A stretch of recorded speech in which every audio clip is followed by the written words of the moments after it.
The ballroom at Venner House had been lit since 6 o'clock, and by 9 the candles had achieved the particular quality of warmth that turns even plain women beautiful. Cecily Barrow was not, by any measure the room would have accepted, plain. The room simply had not decided to look at her. She stood at the far edge of the parquet, where the candlelight thinned to a suggestion, and she wore the white muslin gown. The same one.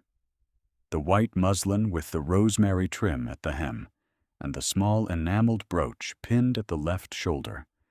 A sprig of green and white against the fabric that had been washed and pressed into respectability twice now. And she knew, because she was not without pride, and only without illusion, that every woman in this room who had attended the Venner dinner 2 weeks prior was counting that she had worn it before. Let them count. She had dressed deliberately. She had pinned the brooch deliberately, standing at the small mirror in the room the dowager had assigned her, which faced the stable yard and smelled of plaster. And she had looked at herself, and thought about the room and what it would see, and what she would not conceal from it. She had smoothed the gown over her hips and adjusted the brooch's pin until the rosemary sprig sat level, the way it always sat, the way it had sat on her mother's dress, and she had thought about what her father had told her in the last autumn of his life about the value of a quiet refusal. Not a protest, not a performance. Simply the thing that was true, held out in the open, without apology. On the far side of the ballroom, standing at the edge of the card-room door with a glass he had not drunk from, Edmund Hartley, Viscount Ashmore, was watching her. She did not know this. She had not yet learned to look for it. He had been watching her since she arrived. He watched the way she moved across the parquet, careful and unhurried, as though the room's judgment were weather she could not prevent, but had decided not to shelter from. He watched the small lift of her chin when 3 women near the refreshment table turned their heads away in choreographed unison. He watched her hands, which she kept still at her sides, and which were slightly reddened at the knuckle from some work she had done earlier that day, and had not been able to entirely undo. He watched the brooch. He had seen it 2 weeks ago at the dinner, and he had thought then that it was a particular thing to choose to wear again. And now he understood it was not a choice, born of limited means, though those were real, but a statement addressed to the room and to the accusation the room had been primed to receive. She had worn the same gown twice. He understood, with a precision he could not have named, exactly what she was saying. If you have come to this story wondering how a woman proves herself in a room designed to find her guilty, stay close. The proof is not in the document. It never is. Edmund did not move. He had learned long ago that the first response was not the useful one. He watched, and he waited, and he held the wine he would not drink, and he watched Cecily Barrow stand in her white muslin gown at the edge of a room that had already passed its verdict, and he felt, in the region behind his sternum, where he had kept all his careful silences, something loosen by a degree he could not afford and would not attempt to reverse. She found a chair near the windows and sat. She folded her hands. She looked at the dancing with the expression of someone who has been placed in an untenable situation and has decided that composure is the only form of dignity available to her. And she held it without apparent effort, and he recognized the effort in that appearance, because he had spent 14 years learning the same discipline, and he knew precisely what it cost. He crossed to the other side of the room, keeping to the edge of the company, and he stood near the terrace doors, where the air was cooler, and he thought about Catherine, and about the 35 minutes he had been too measured to act, and about what those 35 minutes had cost her, and about the woman across the room in the white gown, who was doing what Catherine had done, holding her ground quietly, alone, in a room that had been arranged against her. This time he was not going to wait. He had prepared, though, and preparation required patience. And the evening had not yet reached its appointed hour. He looked at the door, where Mr. Greer had not yet arrived, and he looked at the service corridor entrance behind the musicians, where Mrs. Poole was waiting at his request, and he looked at Cecily across the room, and he drank the wine after all. It had begun 2 weeks ago, at the dinner. That was where the accusation had first been shaped, quietly and without ceremony, like a letter sealed before it was read.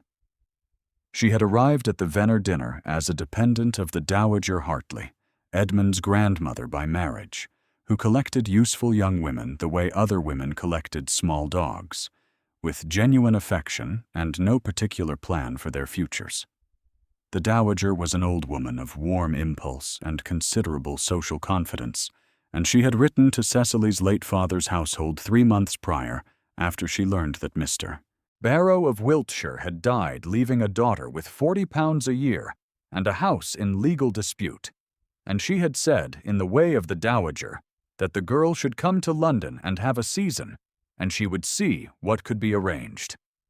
What the Dowager had not foreseen was Lady Dorothea Crane. Lady Dorothea was the widow of a baronet, a woman of 60, who had the particular competence of someone who had spent 4 decades in good drawing rooms and knew exactly which word landed where and how long the damage lasted. She had been the Dowager's particular friend since the previous spring, and she had a nephew named Sir Aldous Crane, who was a solicitor's son made wealthy by inheritance, and who had produced, some months prior, a legal claim against Mr. Barrow's estate on the grounds of distant kinship and a small procedural dispute about the terms of the entail.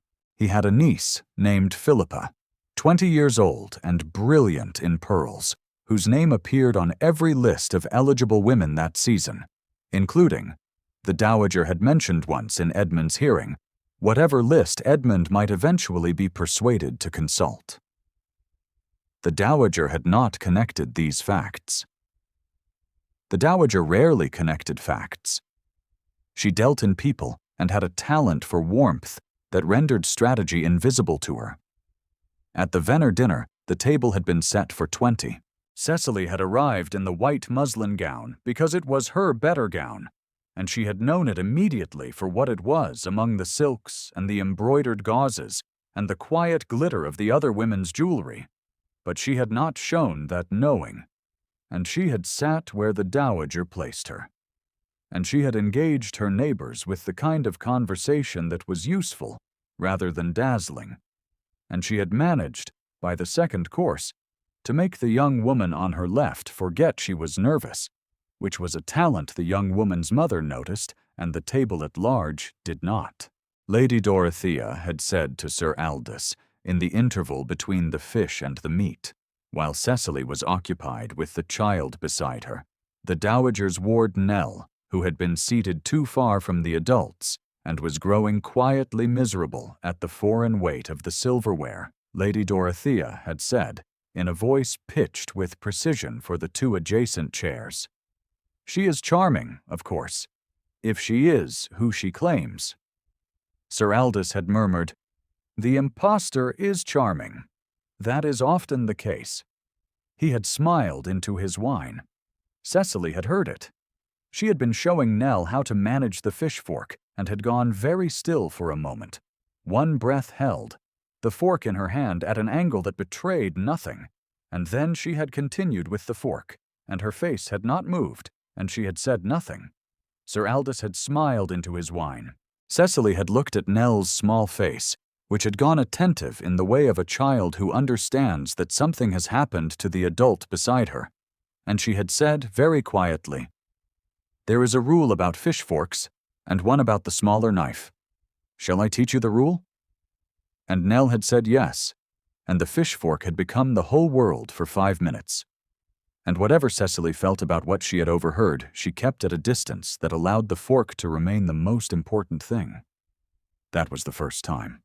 The word had not yet been spoken plainly. She learned its plainness at the musicale Lady Pemberton hosted in the 3rd week of the season, where Cecily arrived wearing the green walking dress and sat near the door because the room was warm. And she did not realize until she had been seated for 10 minutes that the cluster of women at the adjacent alcove had not seen her settle into the chair. And by the time she understood, she was positioned at exactly the distance from which a quiet voice carries with perfect clarity and seems to come from nowhere. It was too late to move without drawing attention to the fact that she had heard. "The imposter," Lady Dorothea said, to Mrs. Vane and Mrs. Allen, in the tone of someone reporting a fact of moderate interest. "I do not say it unkindly, but the Barrow family solicitor is an old man with declining eyesight, and the girl appeared within a fortnight of the father's death, with nothing but her own word, and a brooch she claims was her mother's. Aldous has concerns, natural concerns. A young woman with no verifiable connection appearing at a disputed estate, presenting herself as the heir, accepting the hospitality of the Dowager Hartley. It has a shape that anyone acquainted with the law would recognize. The Dowager seems quite attached," Mrs. Allen said. "The Dowager is generous," Lady Dorothea said. "Generosity sometimes requires the assistance of more careful friends." Mrs. Vane made a sound of considered agreement. "She is very presentable," she offered, which was the particular tone in which that word means its opposite. Cecily had looked at the pianist. She had looked at the pianist's hands for a very long time, and thought about her mother's brooch, which had been given to her father on the morning of the wedding, and which she had worn without thinking because it was the only piece of jewelry she owned. And she thought about how a thing can be true and unprovable at the same time, and about what it would mean to have to prove one's own name, and about the particular cruelty of a world in which possession of a thing is taken as evidence of theft rather than inheritance. And she thought about her father's handwriting, which she could not produce because Sir Aldous' agent had visited the Wiltshire house in the week after the funeral and had carried away, in the name of the legal dispute, 3 boxes of correspondence that Cecily had not yet had the presence of mind to protect, and she did not let her hands shake. It was at this same musicale, 15 minutes before Lady Dorothea's remarks reached her across the alcove, that he had watched her through the half-open morning-room door. He had not meant to find her there.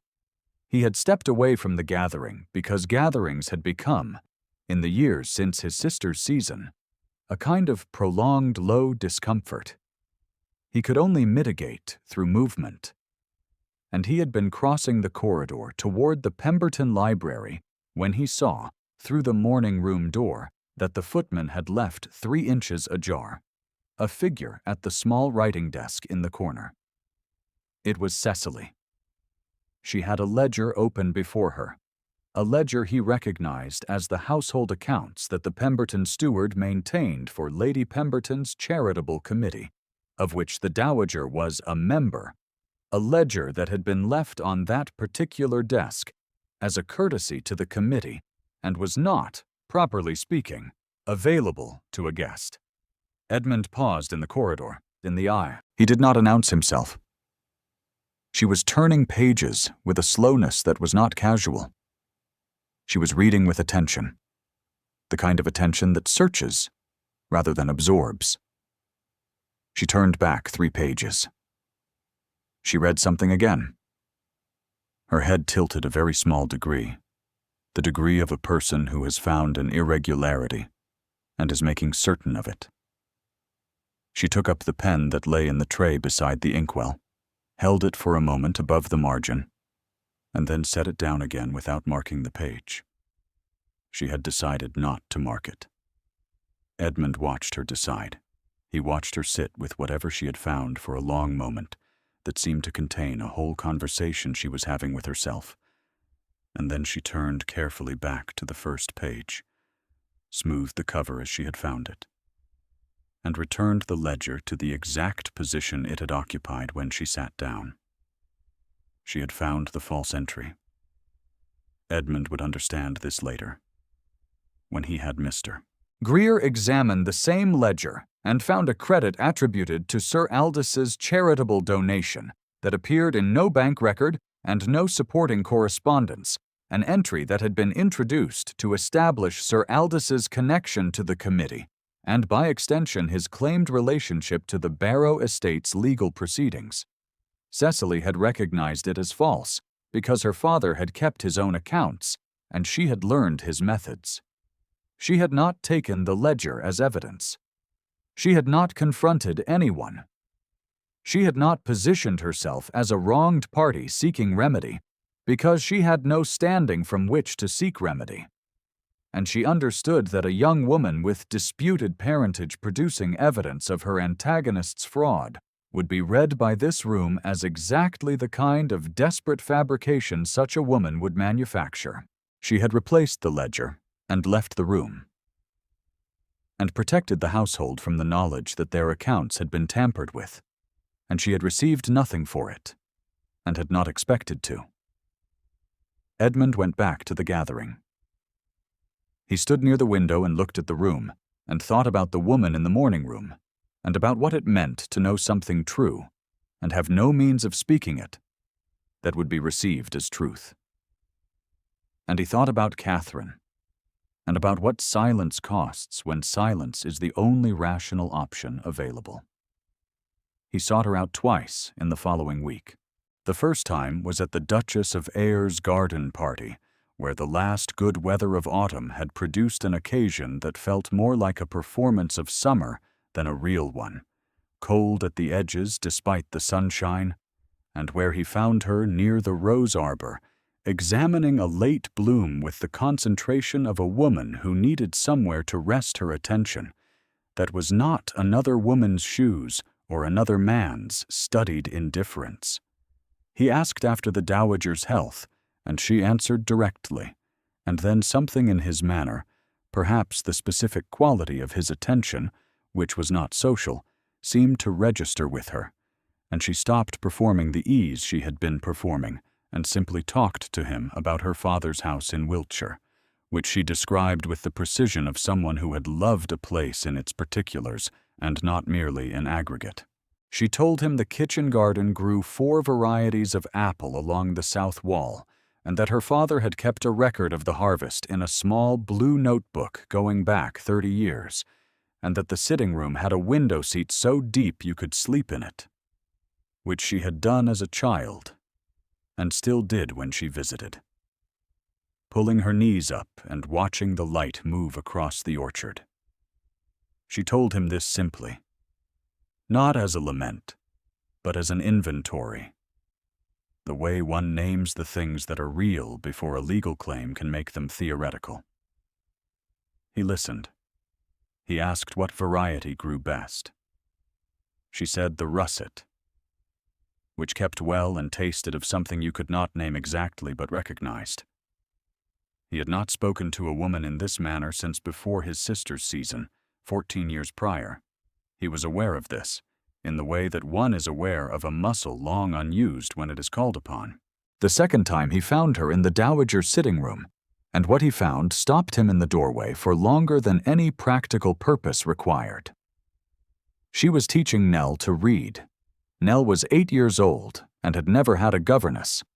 The dowager's household was warm and somewhat disorganized, and Nell's education had proceeded in the manner of a garden left largely to its own devices, which is to say it had produced several interesting species and several that were primarily decorative. She was clever in the darting way of a child whose intelligence has been treated as inconvenient and has accordingly learned to conceal it in plain sight. Cecily had found a book of natural history in the library and brought it to the sitting room, and she had it open to an illustration of a kingfisher. And Nell was reading the caption aloud, one word at a time, with the solemn deliberation of a child discovering her own competence. Edmund stood in the doorway. Cecily did not look up immediately. She said, without looking up, "Come inside or go. You are letting in the cold." He came inside. Nell looked at him with the frank assessment of a child uninterested in performance. He sat. The sitting room was warm and smelled of the coal fire and the faint lavender the dowager used on the linen, and Nell returned to the Kingfisher caption, and the afternoon light came through the curtains at an angle that caught the dust in the air and made it look like something deliberate, and Cecily turned the page when Nell had finished, and they sat, all three of them, in the particular quiet of a room where nothing of consequence appeared to be happening. He said, eventually, "You know about the entry in the Pemberton Ledger." She did not pause. She pointed to the next caption for Nell and said, "The lapwing. You know lapwing?" Nell shook her head. "It cries," Cecily said. "It makes a sound like its own name." She looked up at Edmund then, and something in her expression was direct and slightly tired. "Yes. You did not take it." "I had no standing to take it." "You could have shown it to the dowager." The dowager would have been distressed, and Lady Crane would have been in her ear within the hour, explaining that I had manufactured the evidence to discredit Sir Aldous' legal claim. She looked back at Nell, who was watching this exchange with the absorbed attention of a child who understands she is not supposed to be listening and is accordingly listening very carefully, which is precisely the story Sir Aldous would want told. Edmund was quiet for a moment. The fire shifted. "Do not answer them," he said. She looked at him. It was the second time he had said it to her, or something close to it. But this time, the phrase came differently, not as instruction, but as the only thing he had learned to offer, drawn from the specific knowledge of what speaking too late costs. "I was not planning to," she said. "I mean, do not apologize. Do not explain. Do not qualify your own name before people who have already decided what they are going to believe." "I know what you mean," she said, and there was no impatience in it, only a flat recognition. Nell returned to the lapwing. It was the following afternoon, in the library, that Edmund told Cecily about Catherine. He had found her there by chance, for she came to the library in the afternoons when the dowager napped, because the dowager's sitting room was warm and comfortable and entirely without solitude, and Cecily needed solitude in measured doses, or she became a slightly different person than the one she preferred to be. He sat down in the chair across from her without announcing any particular reason to do so, and she set her book open on the table between them, and did not ask, and for 10 minutes they occupied the library's afternoon quiet without speaking, which was itself a kind of conversation. Then he said his sister's name was Catherine. He told it without preamble. He had been deciding it since the morning room, since the garden party, since the sitting room. And what he had finally concluded was that the deciding had been its own evasion, that there was no correct moment for a true thing, only the moment one chose. And this was the moment he was choosing. Catherine had been 20 when she came out. The season had taken to her with the warmth it extends to young women who are agreeable and pretty and show no signs of inconvenient opinion. She had been accused, at a dinner in her 3rd month, of stealing a pearl earring from a fellow guest's dressing table.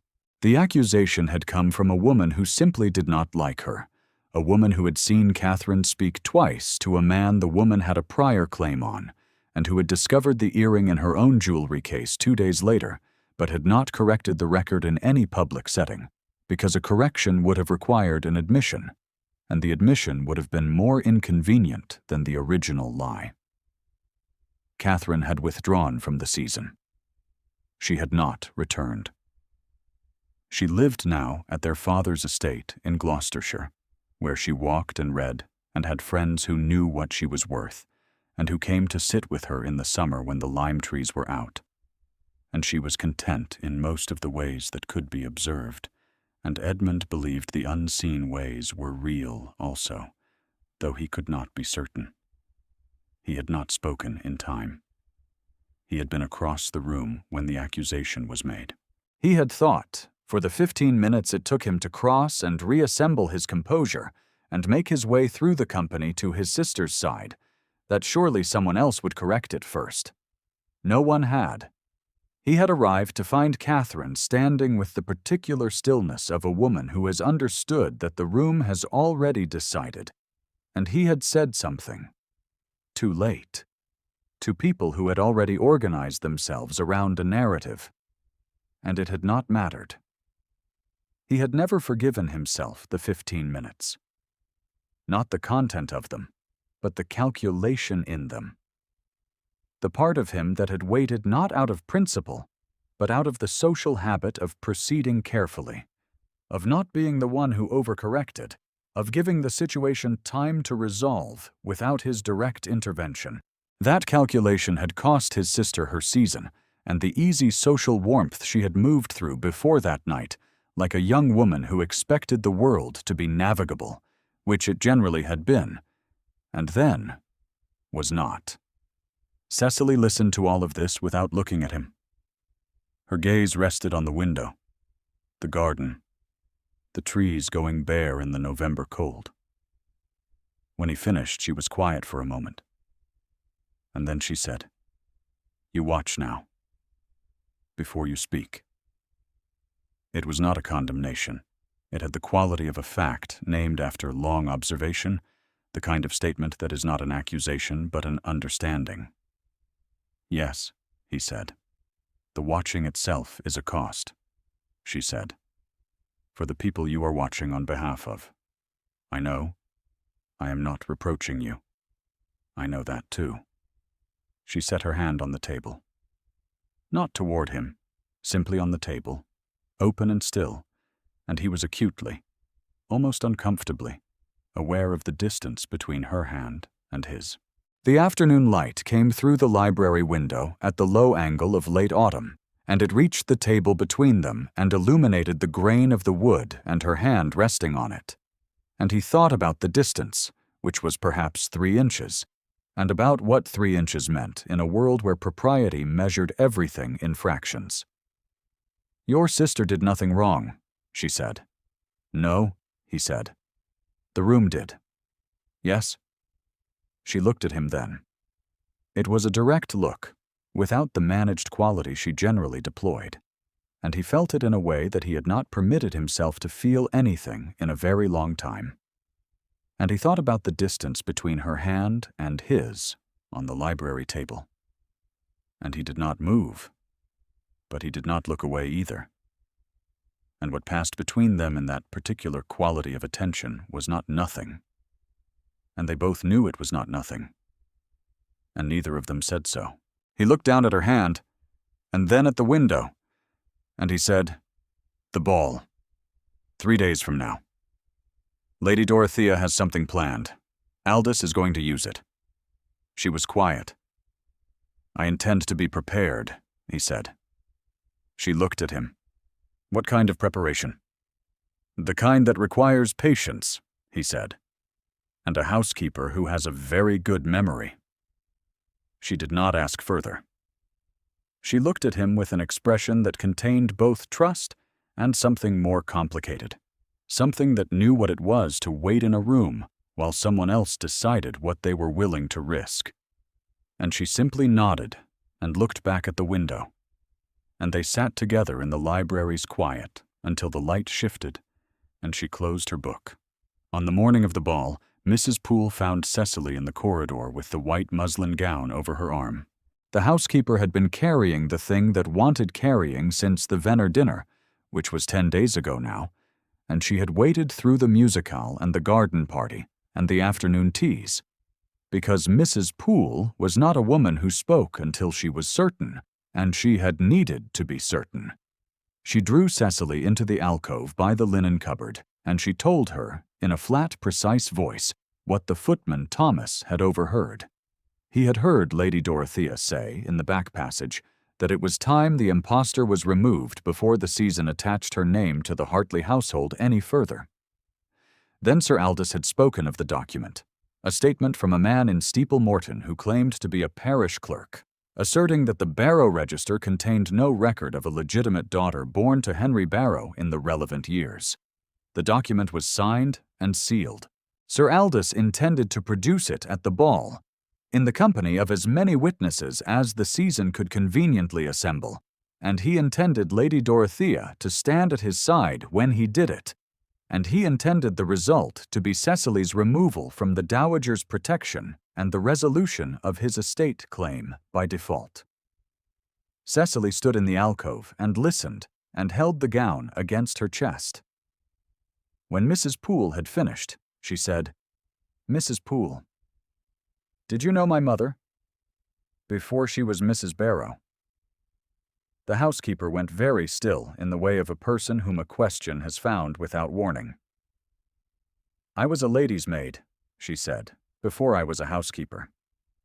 22 years ago, I was in service to a family in Wiltshire, the Lees of Malmesbury." Cecily's breath went careful. "Miss Anne Lee," Mrs. Poole said.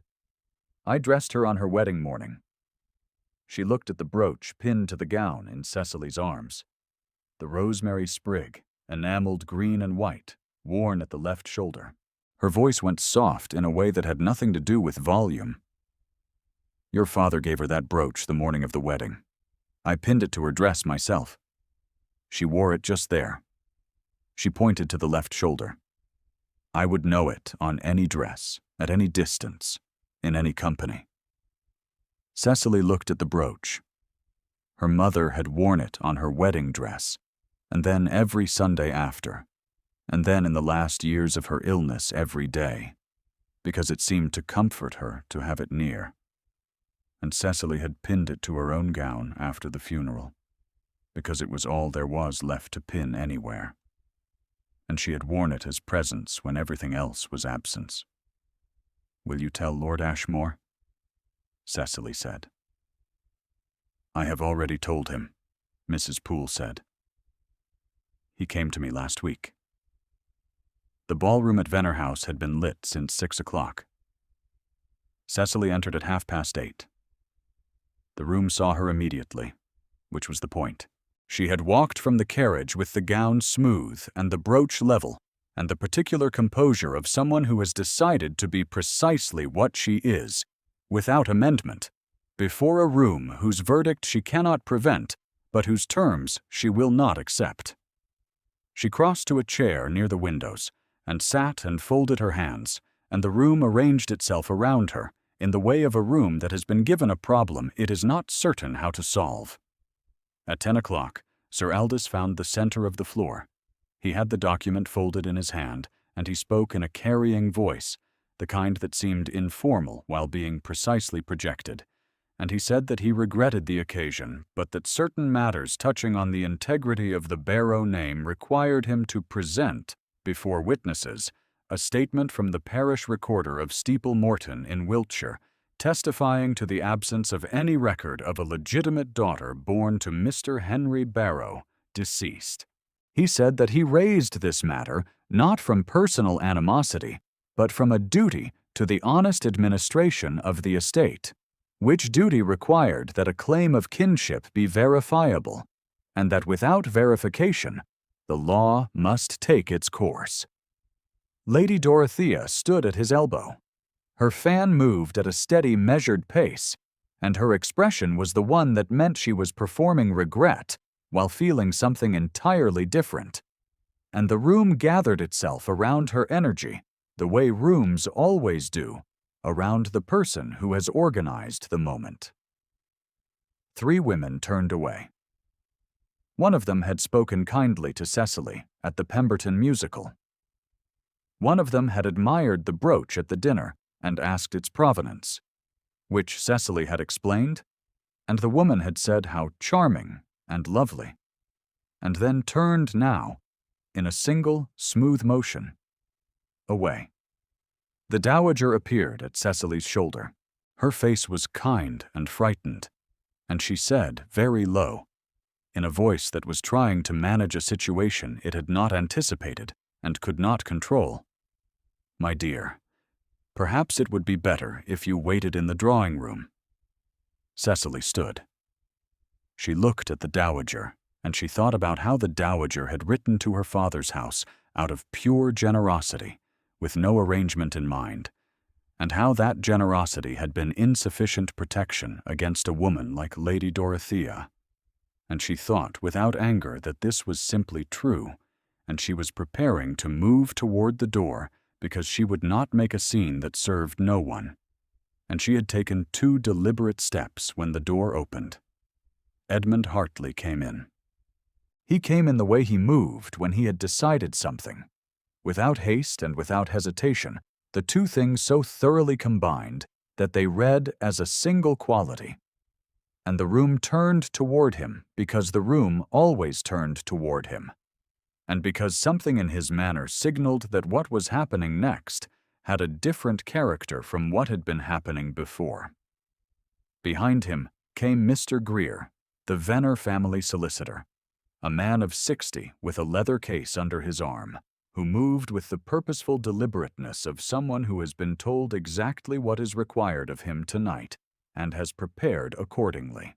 Behind Mr. Greer came Mrs. Poole, who had never in 30 years of service entered a ballroom through the front door. The room went very still. Edmund crossed to the center of the floor. He stood perhaps 6 feet from Sir Aldous, and he looked at the document in Sir Aldous' hand with the expression of a man who has read many documents and knows what they are worth. And he said, with a quietness that carried farther than Sir Aldous' projected informality had managed, "Mr. Greer." The solicitor opened his case.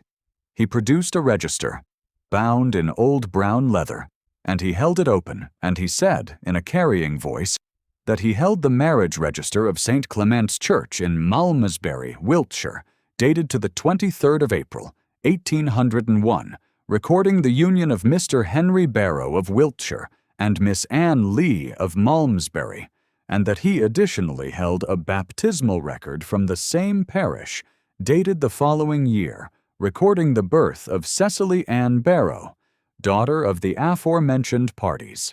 He said this record had been forwarded to him yesterday morning by the Malmesbury churchwarden at the request of Viscount Ashmore, who had written directly and with some urgency, and that he could confirm it bore the legitimate seal and handwriting of a parish record.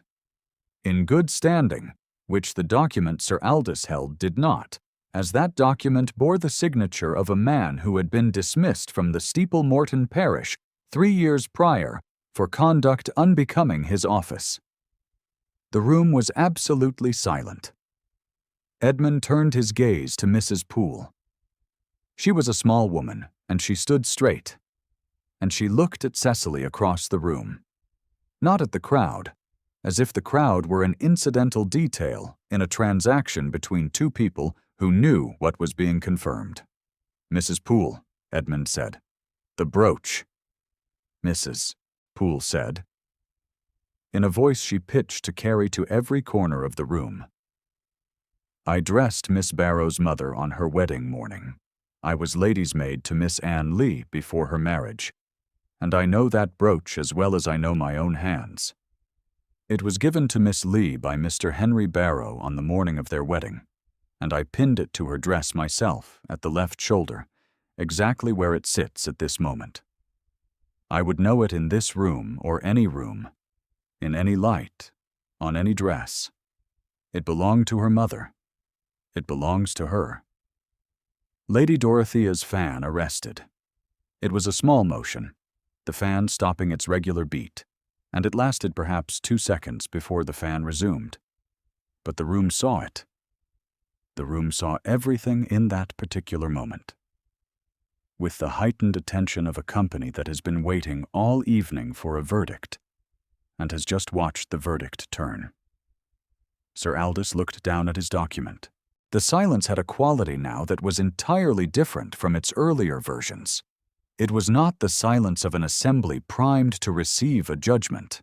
It was the silence of a room that had been wrong and knew it, and was deciding in the collective way of such rooms, what shape that knowing would take. Edmund turned to face the assembly. He did not look at Lady Dorothea, who stood at the edge of the company with the stillness of a woman who has been publicly wrong in a room full of witnesses and has not yet decided how to absorb it. He did not look at Philippa Crane, whose expression had moved through its prepared arrangements into something more honest and less comfortable. He looked at the room, and the room looked back, and he said, "Miss Barrow is the most honest woman in this room." That was all.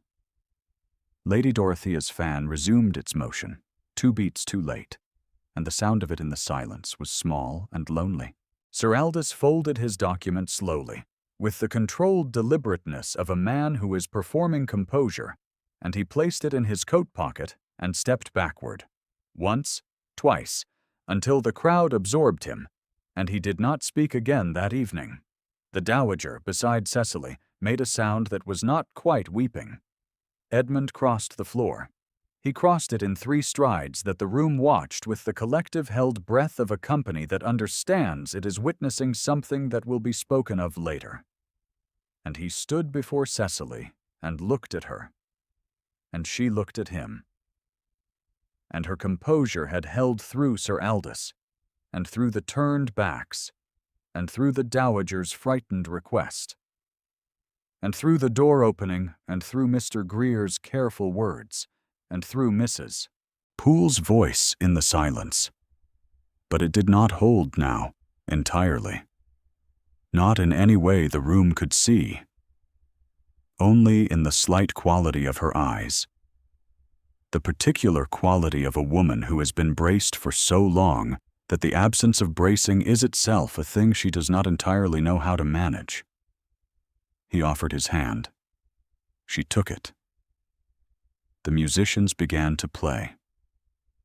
She danced in the white muslin gown with the rosemary brooch at her shoulder, and Nell, who had crept to the ballroom door in defiance of every applicable rule regarding children and evening entertainments, had been allowed to remain by a housemaid who could see which way the night was going, and she watched through the gap with her natural history book tucked under her arm, and her face had the expression of a child who expected an outcome and is nonetheless glad to have seen it arrive. If you find yourself moved by that, by a child waiting at a door for the world to be right, leave a thought below. The comment means more than you might think. 3 days after the ball, the legal challenge to the Barrow estate collapsed. Sir Aldous withdrew his claim without formal proceedings, because a claim built on a falsified parish certificate falls apart with a minimum of pressure once the genuine record has been produced in public company, and Mr. Greer had already sent 3 letters to the relevant parties. The solicitor from Steeple Morton, who had signed the document, was not further engaged in Sir Aldous' affairs. Lady Dorothea removed herself to her own establishment in Bath, where the dowager's friendship followed her, at a somewhat cooler temperature, in the form of a civil note that made clear the matter was considered settled without requiring it to be named. Philippa Crane left London before the season ended. She was not cruel, Cecily had understood, only entirely formed by a script that had worked everywhere except here. And when the script failed, she had looked, in the ballroom's held silence, like a young woman who had not yet decided what else she might be, and that was its own kind of loss, and Cecily did not think badly of her. It was the morning after the legal settlement that Cecily stood in the library of Venner House with the brooch in her palm. The white muslin gown was folded on the chair beside her. She had folded it herself, carefully, the way one folds a thing that has served its purpose exactly as required, and may now rest. The window showed a garden going gray with the first real cold of December. The sky the color of pewter. The paths between the dead flower beds dusted with the frost that had not quite become snow yet, but was deciding. Edmund was at the fireplace. He was not reading, though there was a book open in his hand. He was watching her in the way he had watched her from the beginning, which was the way of a man who had decided to see clearly and had consequently seen a great deal that a man less committed to clarity would have missed, except that now the watching contained something different from its earlier version, having lost its restraint not in degree, but in direction. The restraint turned inward now rather than outward, and she had learned in the 3 days since the ball to distinguish between the two. She turned the brooch over in her hand. The enamel was worn at the back, where 10,000 touches had softened the paint over 22 years, first her mother's fingers, and then hers. A sprig of rosemary, for remembrance. She did not know if her mother had known the old meaning when she accepted it, but she thought she had. For her mother had been a woman of quiet learning, the kind who knew things without advertising them. "I will not need to bring it back out," Cecily said, for some time. She meant the gown, and they both knew she meant the gown, which she had worn twice in public company as an answer to an accusation, and which she would not need to wear as an answer again. Edmund set his book on the mantel.